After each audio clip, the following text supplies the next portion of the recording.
বন্ধুরা চলো নিরামিষ তরকারি আজকে রান্না করি, আলুর দম। প্রথম থেকে শেষ পর্যন্ত ভিডিওটা দেখো, আশা করি ভালো লাগবে।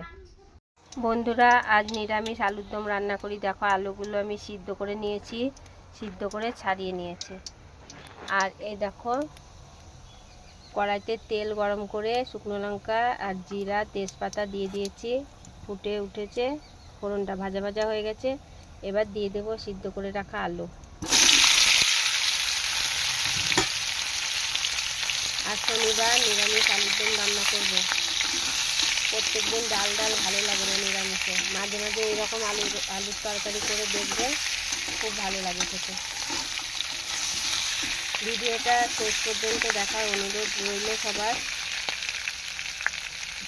আর বাসনার রান্নাঘরের রান্নাগুলো কেমন লাগে কমেন্ট করো একটু, তবেই তো নতুন নতুন রান্না দেখানোর উৎসাহ পাবো।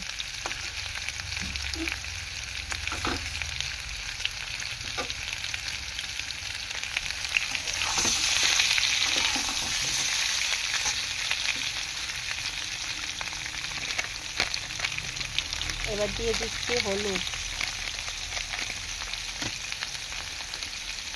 দিয়ে দেব লবণ। লবণ হলুদ দিয়ে আলুটাকে ভালো করে ভাজতে হবে। এখানে ছোট ছোট আলু ছিল, তাই জন্য আমি গোটা গোটায় দিয়েছি। কাল ছোট ছোট আলু নিয়ে এসছে, তাই জন্য ভাবলাম আলুর দম করি। এত ছোট ছোট আলু কীভাবে ছাড়াবো? সিদ্ধ করে ছাড়ালে তাড়াতাড়ি ছাড়ানো হয়ে যায়, কষ্ট মনে হয় না। খোসা সিদ্ধ তো খাওয়া যায় না।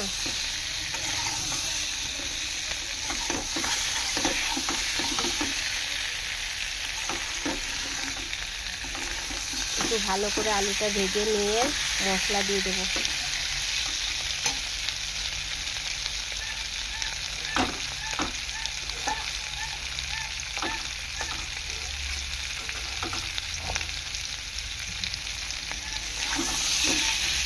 অনেকদিন লং ভিডিও দেওয়া হয় না, ভাবলাম একটু লং ভিডিও দিই বন্ধুদের।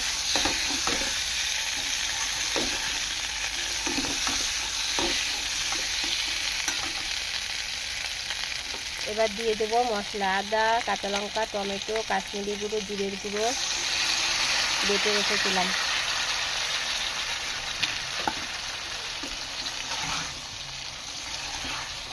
সব কিছু একসাথে নাড়বো, ভালো করে কষাবো। মশলার সাথে আলুগুলো এবার ভালো করে কষাতে হবে।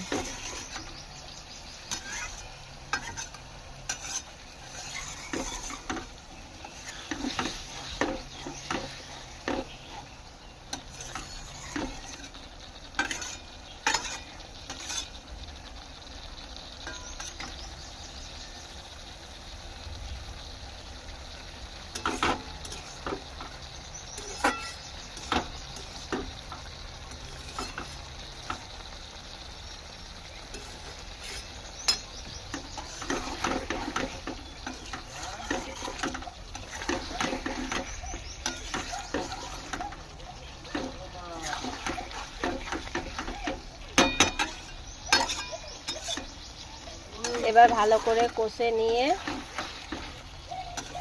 ভালো করে আরও কষাবো, কষিয়ে জল দিয়ে দেবো। তারপর নামানোর সময়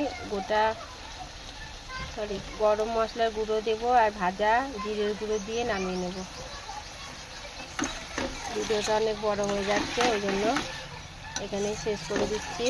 নামানোর সময় গরম মশলা দিয়ে নামাবো। কেমন হবে মনে হচ্ছে খেতে কমেন্টে জানাও।